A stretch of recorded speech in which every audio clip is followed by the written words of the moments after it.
In an industry where technology is advancing rapidly, it's sometimes hard to track the changes, especially if you're not as immersed in it, like most of us are listening and us on the Out of Spec team and the many experts we have on the show.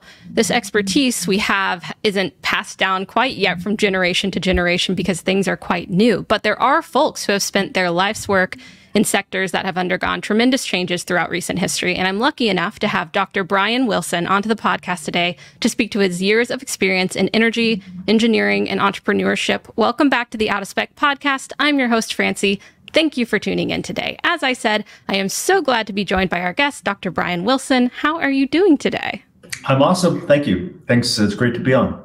Great. So now your background is impressive and expansive, I must say. So I'll do our audience a favor and give them highlights so that they can understand just exactly what you've been up to throughout your days on Earth. Dr. Bryan Willson is Executive Director of the Energy Institute at Colorado State University in beautiful Fort Collins, Colorado, with which Out of Spec is quite familiar and where the recent DC fast charger from Autel Charging that was sent to the Out of Spec team lives. And we can get into more of that later, of course. But back to Dr. Willson. He has also played a significant role in work to reduce the carbon entering our atmosphere. He's also focused quite a bit on understanding hydrogen for heavy-duty applications. He's also a professor of mechanical engineering with his own research lab called the Engines and Energy Conversion Laboratory that has made significant contributions in areas of internal combustion engines, oil and gas production technology, electrical grids, biofuels, and more. Not to mention, he is a co-founder of multiple impressive startups with a common thread of business for good running through their missions, including EnviroFit International, developing solutions for clean mobility, Solix Biosystems, developing large-scale production systems for algae-based fuels and specialty chemicals, very cool. Everything is actually pretty cool that I'm mentioning. X-Power, working in microgrid technologies in economically developing countries, and Factor E Ventures, a venture development firm supporting early-stage energy ventures, which you may not know, Dr. Willson, I actually worked with for a while when I was mostly doing my business development consulting work back a couple years ago. And I've got to say, goodness gracious, when I see a rap sheet like this, I am just filled with enthusiasm, and it brings me back to the good old days in university where there's so much inspiration around. Inspiration that comes from my peers, from course learnings and research, and definitely from professors and leaders in academia who have really found their stride and done amazing work and research throughout their careers. So thank you again for coming onto the podcast, Dr. Willson. I hope it will not be your last. And I know you have a significant bank of knowledge that both I and our audience are certainly interested in learning more about. So I thought we could start by talking about your work at the Energy Institute at Colorado State University. Can you tell me a little bit about the significance of the work there and why it also has founded itself at Colorado State? Yeah, my day job, as you said, is as director of the Energy Institute here at CSU, where we have over 200 faculty members working broadly in energy. Certainly a lot on science and technology, but also in policy. So former Colorado Governor Bill Ritter has his energy policy center as part of the Energy Institute. We have faculty members working in behavioral aspects of energy, on economics, and we have a large focus on entrepreneurship, basically looking at how we get the solutions into production where they can have impact. And of those 200 faculty members, most are on the main university campus, which is about a mile south of where I am right now. But I'm joining you from our beautiful powerhouse energy campus. Love it. So called because, let's see, okay, we're in reverse on the screen, because it began its life as a former coal-fired power plant. And that's a facility I created in 1992, and what was then an abandoned power plant. And it's now grown to be a very vibrant facility with over 30 faculty members, 30 staff, and a couple of hundred students, as well as 15 or more companies that actually are housed in the facility. Very incredible work, a lot of collaboration and solutions being created and enacted into the space. So thank you for giving us that background on that. I find it very interesting. I've been there before. I'm an alum of CSU, and specifically the sustainability and business part of things. And I really enjoyed it. The community there and the efforts that are going on there are extremely innovative, and that is recognized and proven again and again with work like yours. And other ideas that come through the university are nurtured, are tested, and then launched into the real world. And one thing I find very intriguing, of course, in the world of science and technology is that there's plenty of research to be done. But there's also what comes after the research, how we make findings, inventions, models, and solutions actionable to really see the impact that they can have on our world. And that's really what led me on my path after studying biology and being drawn to research, but ultimately pivoting towards a more business-oriented path. It was that desire that I had to be hands-on with the change that I want to see in the world. So I was wondering, can you tell me a bit about what you have most enjoyed about the intersection of science, research, and technology, and then the enactment of those solutions, products, or services into real-world applications? Yeah. So typically in the university research world, you look at interesting problems and you figure out maybe a piece of science, and then in the classical model, you write that up and publish it in an academic journal, and you go on to the next interesting problem. We're a bit more impatient than that. And our history has been about trying to figure out if we can more directly link the science and the work that we do directly into impact. So a lot of our history over the past 35 years that I've been at the university has been, much of it has been working with established companies to take our solutions and move them through their distribution channels. But in a lot of cases, when you're working in cutting edge of technology or even in new markets, you have to do the somewhat messier work of actually launching new companies to get those into production. And that's something we've done, I would say, again and again, in not only myself, but other faculty members here at Powerhouse we have a pretty strong history of developing solutions and then using entrepreneurial models to get them distributed at scale.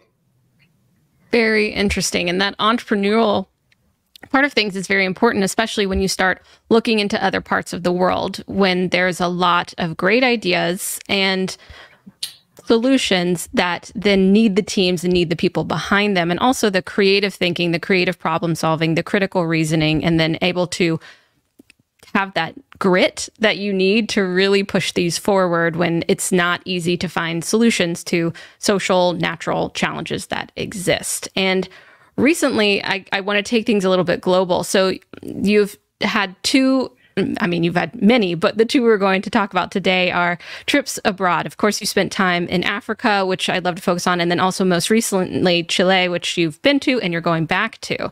And from what I know about your trip to Africa, we'll start there.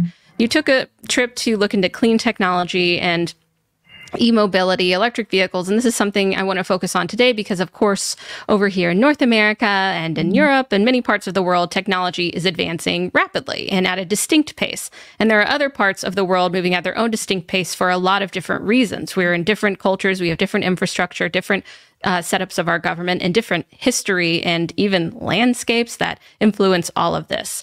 And including countries like Africa, of course, which hold a very special place in my heart. I'm lucky enough not only to have studied examples of amazing entrepreneurship addressing both social and natural issues in countries in Africa, but also to have seen it firsthand when I lived there in Tanzania in 2016. And I'm lucky enough to have a perspective that reminds me of how little I really know about the world and how much there is to learn. So back to your trips, not only to Africa, but to Chile. So what I know, and I'd love for you to tell me about, is your goals in your own words. But you were looking into these solutions to essentially reduce carbon emissions and use clean technologies as a solution to make things just a bit better, but in a completely different space, which is quite a challenge. And can you tell me which countries in Africa did you visit? And of course, the background and goal of that trip? Well, so I should say, been working in Africa for over 20 years, and we've worked in West Africa, East Africa, Southern Africa, and for example, one of the companies that we launched from the laboratory, Environment International, distributes clean cooking solutions all over Africa. But the specific trip at the beginning of September was to participate in the Africa Climate Summit, which was bringing together leaders from all over Africa to address their common ambitions around climate. And it's worth noting that Africa has only contributed less than 5% of the global carbon emissions, but they are disproportionately suffering the impacts. But perhaps relevant to your audience is steps that are being taken around vehicle electrification. And I would say that while I've been to Africa probably a few dozen times, I haven't been since COVID, so it's been 3 years since I've been back. And the very first steps were being taken then around vehicle electrification, and really, and that really began not with the way it has in the U.S. with the Tesla route, but really beginning at the other end of the economic pyramid with electrification of two-wheelers, of motorcycles. And it's worth noting that much of the personal transport in many African cities is on two-wheel taxis. And one of the companies that was launched from Powerhouse is a company called Factory Ventures. Factory invests in early-stage companies working on energy access in developing nations. And one of their investments was in Kigali, Rwanda, a company called Ampersand, making two-wheel motorcycles. But the most recent trip, beginning of September, for the Africa Climate Summit, was I'll just begin with the anecdote that they have Uber in Africa, and I was trying to get an Uber, and what picked me up was a Nissan Leaf. And so I started a conversation with the driver to get his story, and then actually just booked the car the next day for him to take a tour and refamiliarize with Nairobi and understand the pace of change there. But that story was interesting. Yes. So these, as the way I understand it, an entrepreneur imported somewhere around 50 used Nissan Leafs from Japan, and they are all the controls and screens are in Japanese, and then also established a few charging stations. And it's worth noting that the charging infrastructure is very different. So much of our charging infrastructure can actually be at homes, but that very few, much fewer single homes with garages. So to have the opportunity to tour around, see some of the charging infrastructure, but and recognize that the issues we might have here with range anxiety and vehicle charging are very, very different in an area that is starting so much earlier. There's only a few hundred EVs now in Kenya, but they have significant ambitions. And one of the things that Kenya does have a very ample electric grid. They have ample electric capacity and supply from hydroelectric facilities and from some large geothermal facilities. But they actually have some challenges in the build out of the grid. So that presents just a different set of challenges. It does. It's the potential that's there, and then having to build the grid. From what I know, yeah, it's pretty challenging, and it's also new. It's a pretty serendipitous, that you were picked up by a leaf, and then you got to see the infrastructure. Can you paint a bit of a picture of what you did see about the charging that this Nissan Leaf was able to do? So I know that you said, the at-home charging, not so much. Also, this is a unique case where, this entrepreneur brought in these EVs. But how was this driver able to charge their Nissan Leaf? Yeah, so he actually leases the car from the company, and that also gives him access to just a relatively small handful. I think it's just 3 or 4 charging stations that they've established, or that particular company has established in Nairobi. But the charger itself was, I believe, a drive electric unit, and couldn't find the capacity, but it appeared to be somewhere in the vicinity of a 40, 50 kilowatt facility. But interesting, as we were charging, another very new vehicle pulled up, and it is the showpiece model of the very first EV, well, actually the very first passenger car being produced in Kenya.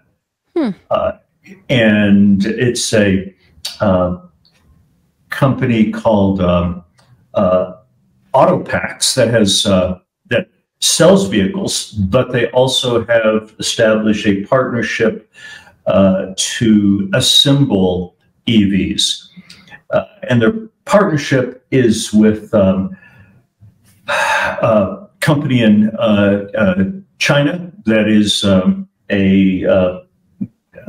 in fact, this is really a kitted and assembled vehicle. I think it's called the Wuling Air, which is a small 2-door EV that 4-passenger that is, and I think that's a partnership between SAIC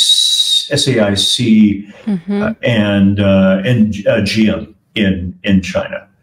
So these are assembled, but their goal is over time to begin manufacturing as much of the capacity of the components as they can. Very interesting. Go ahead. Another company that I visited while I was at in Nairobi was a company producing 2-wheelers in Nairobi, and this is a company called Rome, and they were also an investment that Factory Ventures invested in, and this is a vehicle designed and completely built in Nairobi. They do have frames and motors and batteries coming in from that they've sourced from different places, but definitely designed in Kenya for the Kenyan market. And it is it's a vehicle that can both be charged, or it can. It can take 2 batteries, and it can also be. There's also a battery swap. So the primary battery is is fixed to the vehicle, and that's when you could charge it, wherever. But you can also rent a second battery if you need the extended range. There was also stories they told of people that would, when they needed to go beyond the, I think with two batteries, it's about 150 kilometer range. And there were stories of people then strapping additional batteries to the back of the bike to give them that much extended range. Now, I'm not sanctioning that. Kids, don't do this at home. But that is an interesting and ingenious way to deal with the less established charging structure in Kenya.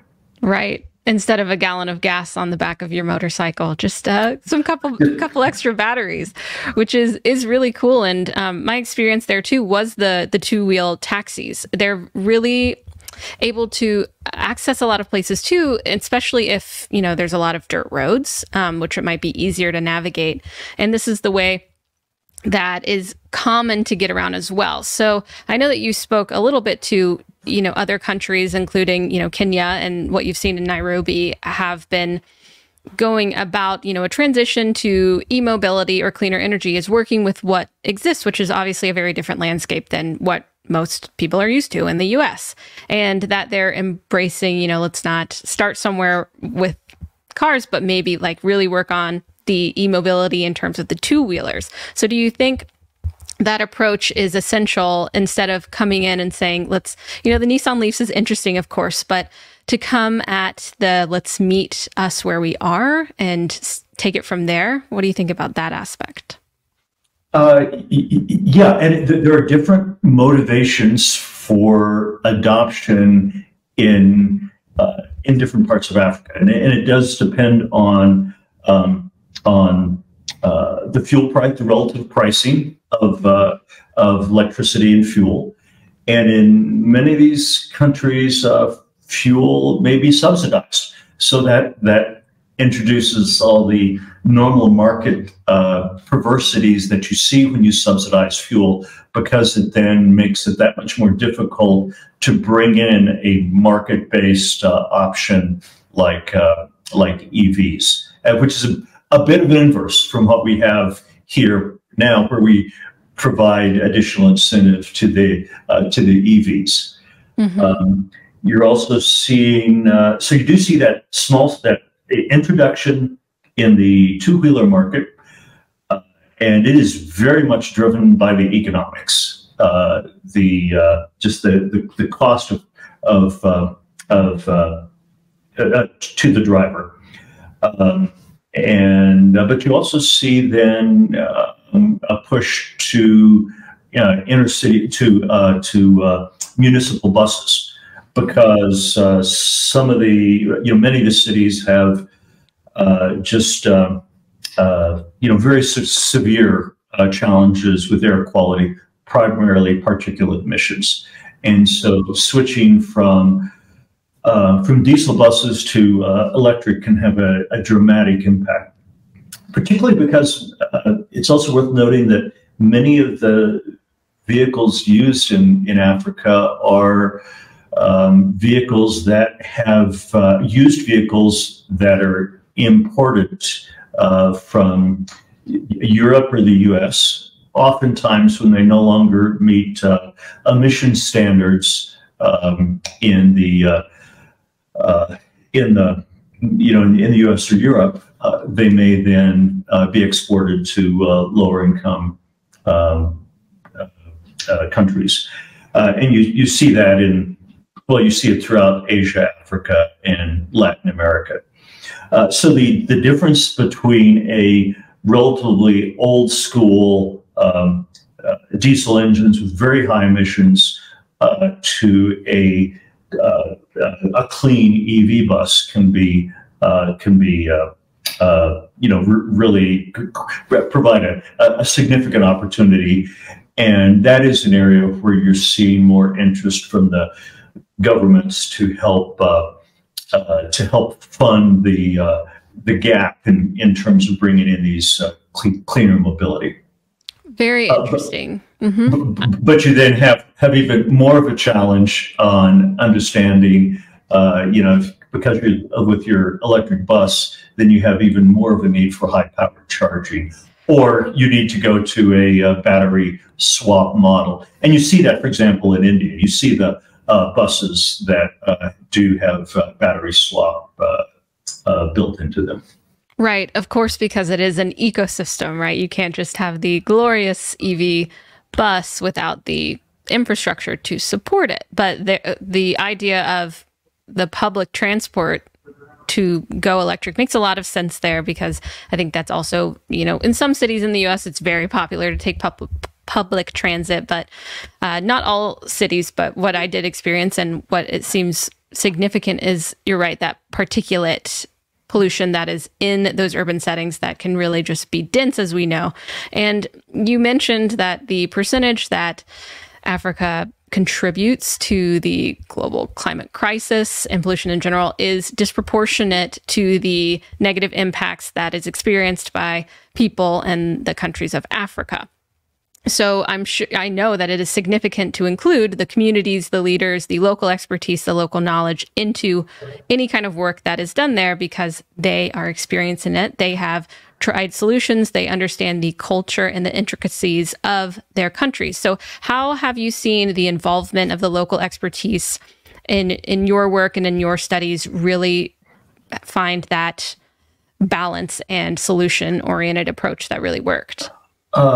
Yeah, clearly, local participation is key to the success of any scalable enterprise and intervention. One of the challenges, though, I would say, and we learned this from our very first enterprise, which was developing two-stroke retrofits. And the challenge is you have the tragedy of the comet, in the sense that the motivation for an individual driver to invest in the reducing emissions for everyone in the locality is not strong. You really want everyone else to be reducing their emissions. But essentially, you want the guy ahead of you because you're breathing his smoke. You want him to adopt the new solution, but you don't care as directly for what comes out of your tailpipe.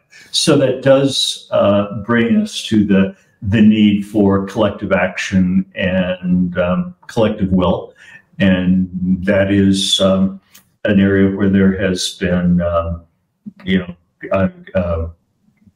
great. I'm always encouraged by the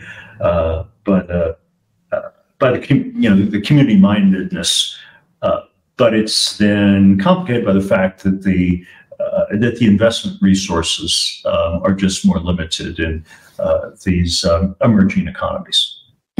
Really, to be able to incentivize that is an interesting challenge, and understanding exactly what would work with trial and error. I know that takes a lot of work and investigation, and truly putting things into practice and seeing what is found to be most valuable in these communities, because you cannot enact change without the local engagement, as you have mentioned.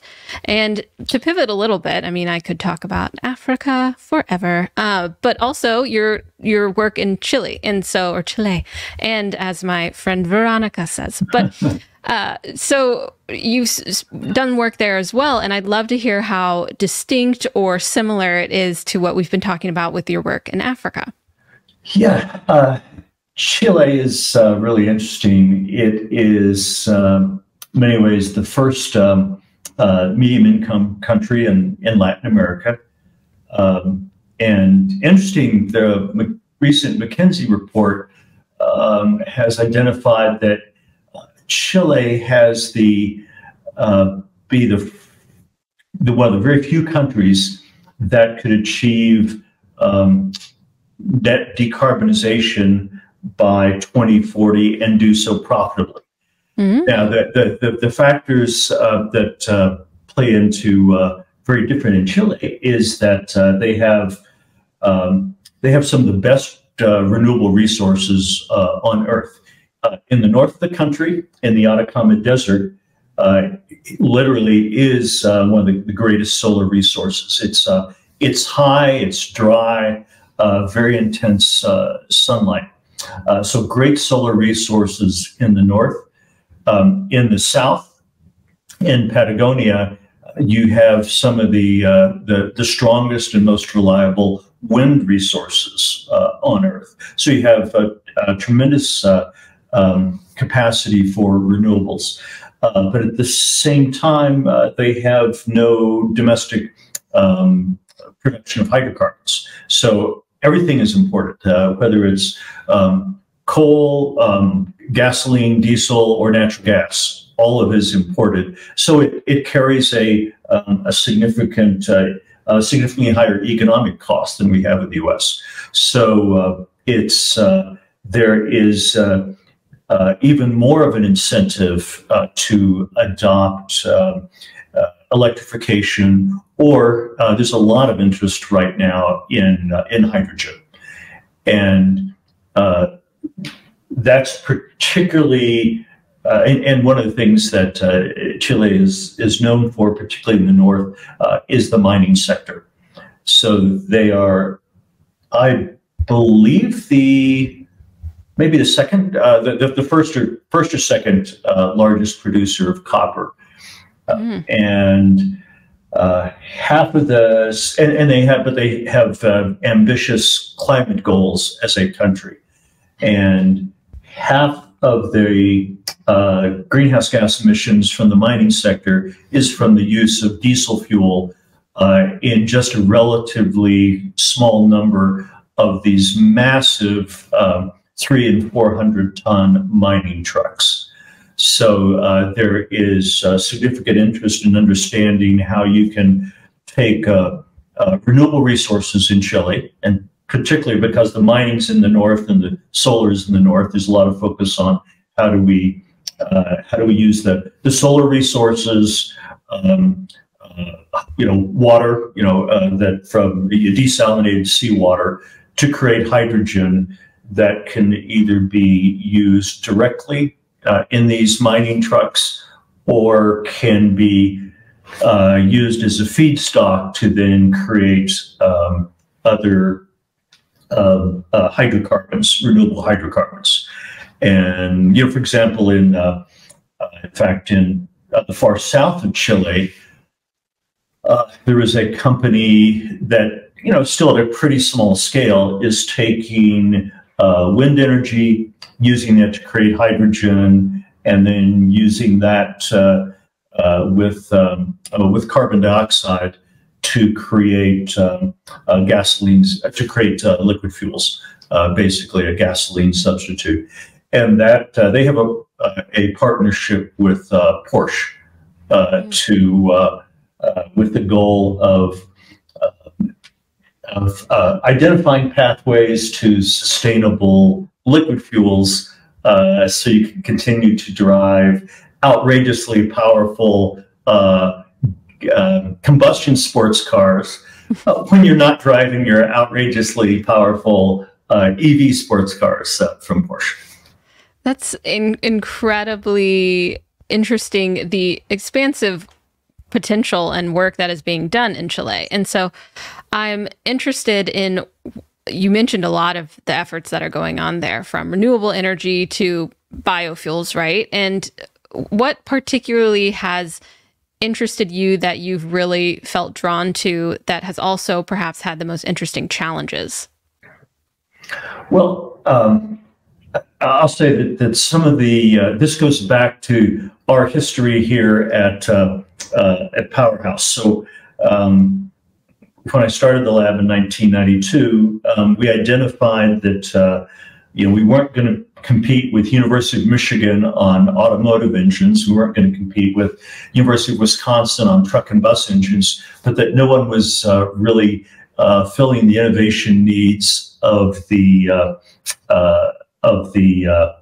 industrial engines. And so we work on these massive industrial engines that are used on to push natural gas through the pipelines, or these, 2 megawatt engines that are used in for electric power generation, but are also used in those mining trucks that are used, for example, in Chile.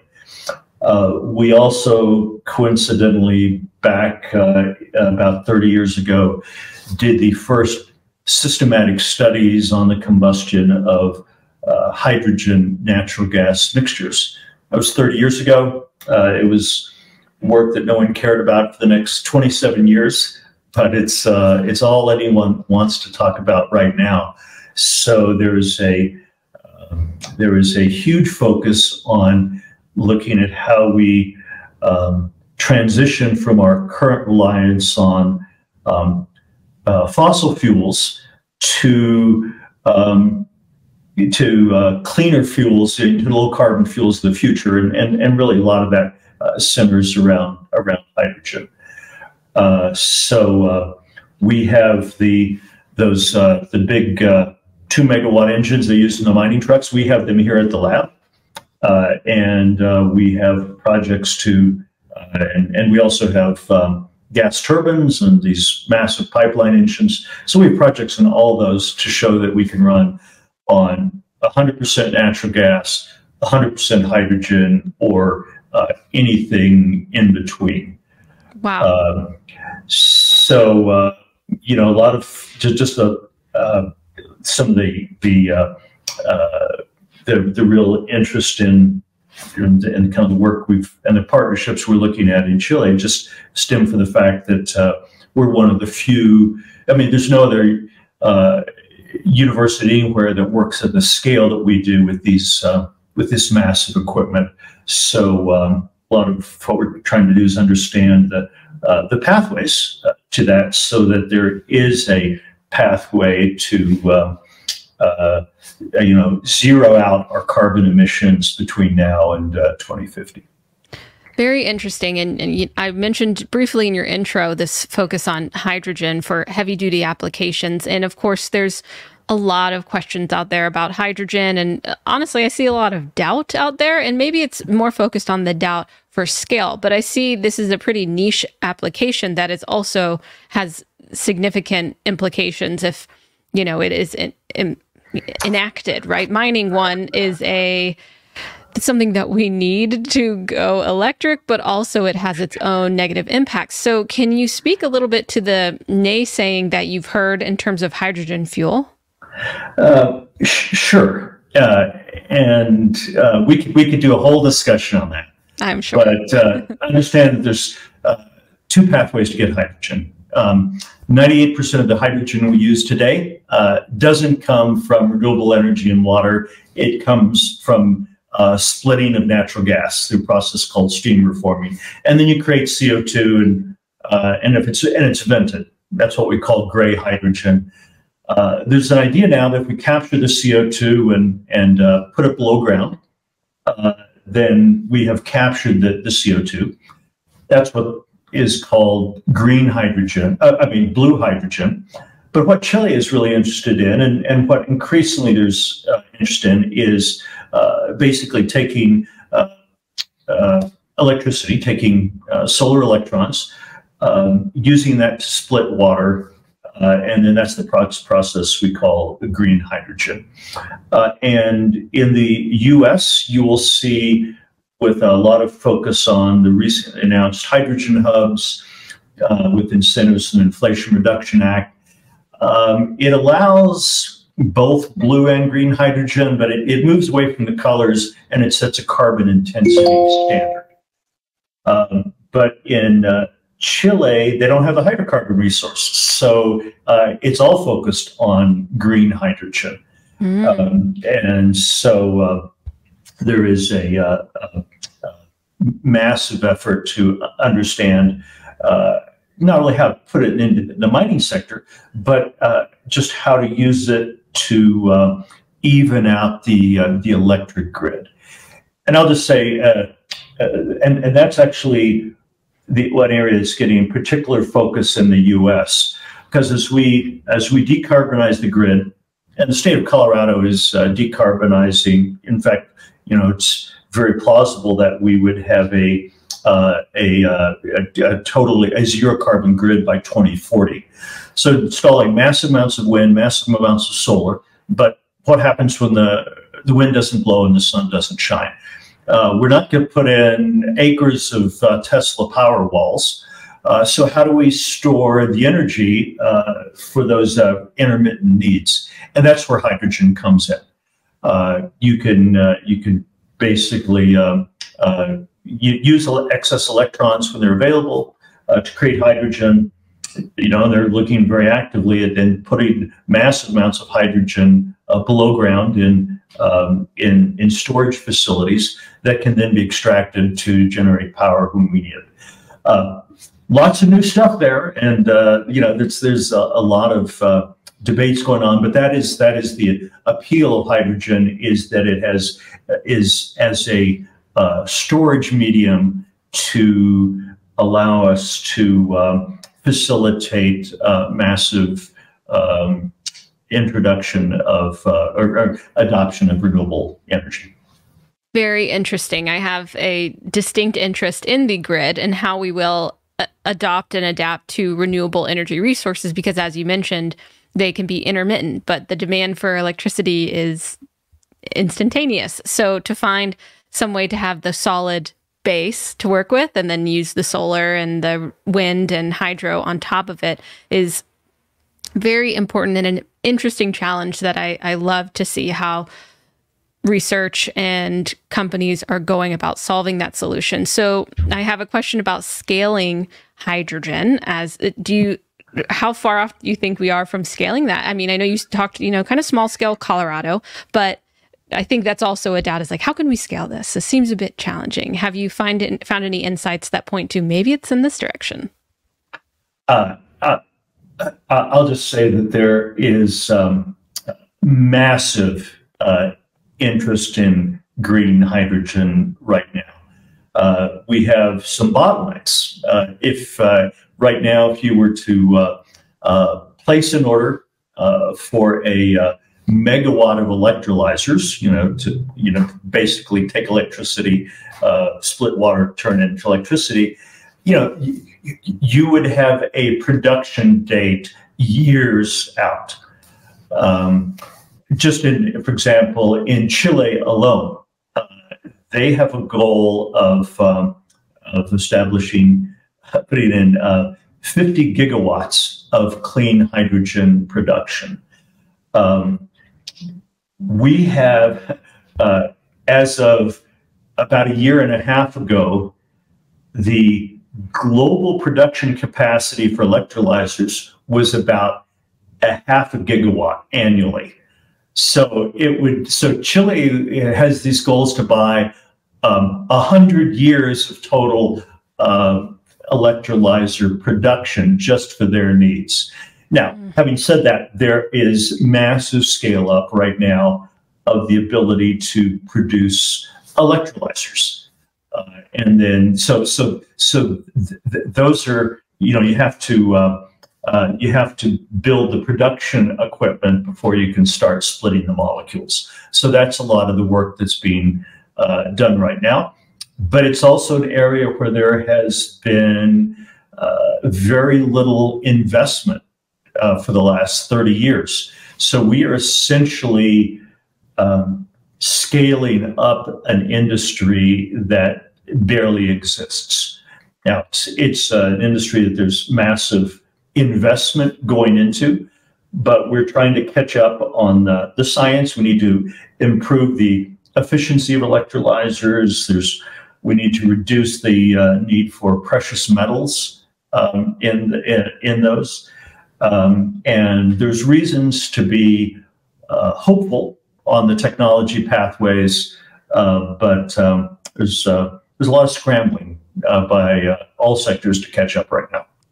I can definitely echo that sentiment from what I've seen, where it's trying to move as fast as we can to solve solutions and advance technology that really just does take time and investment that can come from private organizations, public organizations, and of course the government. So to pivot a little bit, back to your work in other countries, how significant is the role, do you think, of governments to specifically invest in clean mobility, or is it more up to the private sector? Or not clean mobility, clean technology? Yeah, it obviously varies by sector. And I would say I hate to use a broad brush when we talk about Africa, because it's 53 countries, and the the investment available to develop new solutions is quite limited. That's really where most of the development dollars are coming from. Europe, Asia, the U.S. But it is interesting. Chile has made a massive, very significant commitments. They have significant climate goals. They have allocated research funds to help accelerate innovation capacity within the country. But a lot of the investment is also coming from private industry.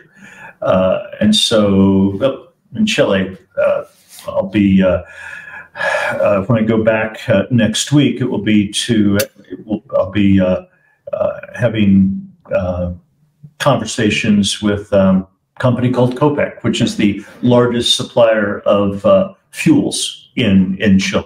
I think they provide, I don't know, a bit under half of the gasoline, but over 85% of the diesel fuel, particularly for the mining sectors.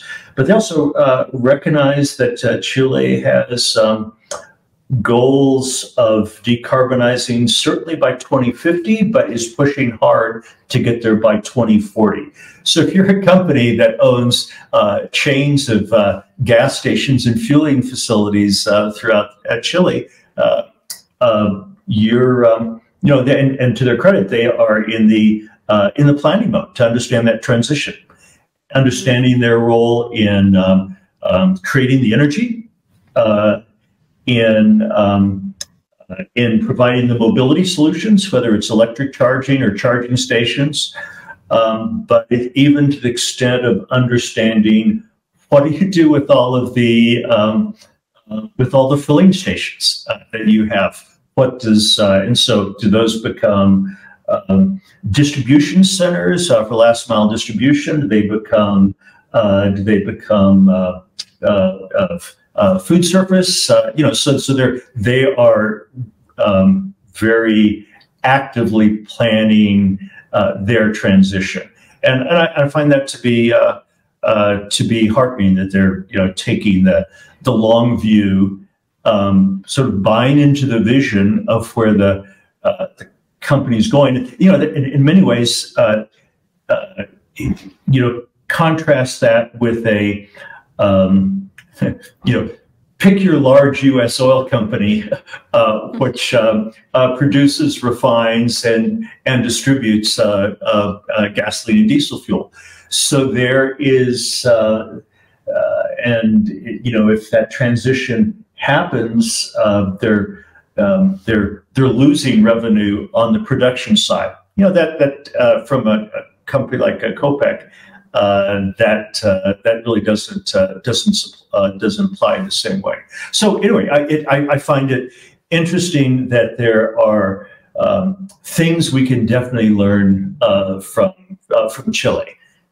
They're strategically looking at how do they move clean energy into a few key sectors like the mining sector, but also how they decarbonize more distributed sectors like just personal transportation.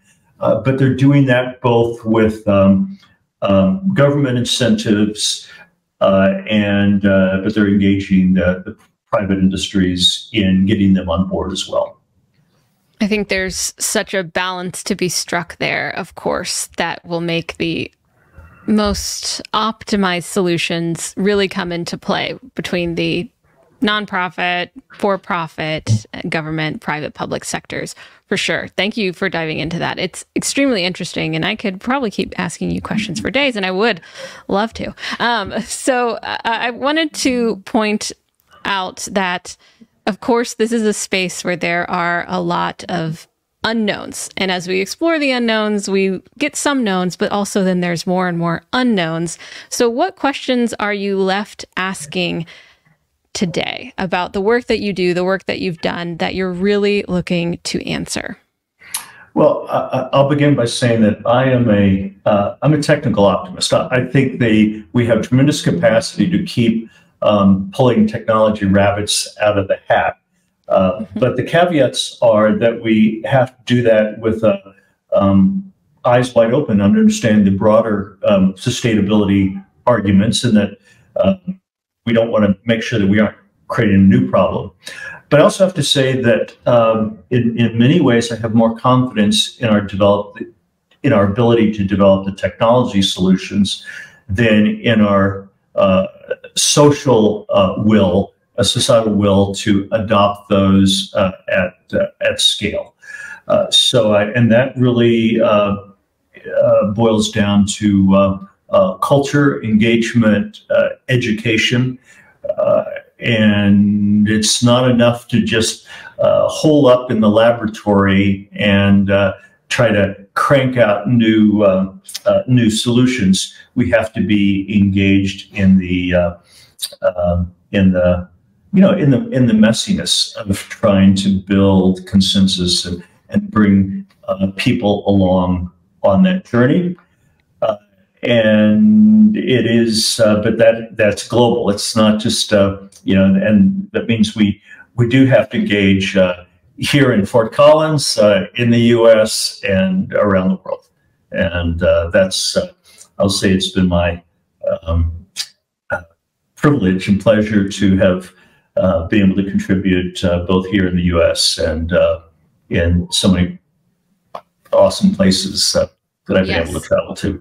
I mean, of course, you have worked tremendously hard to do this. You are dedicated, and you've been able to have, the privilege and the honor of traveling and seeing how we're working towards a greener future, how we are able to enact solutions, try and fail and succeed, and then take those learnings, whether they're from very close or far away, and try to make them general enough to be applied somewhere else. But of course, you have to consider the certain circumstances wherever work is being done, because it is different city to city, state to state, country to country, and culture to culture. And you do bring up a really interesting point that I'd love to dive into in other podcasts. It's not exactly EV related, but there is a human dimensions part of this, a behavioral part of this.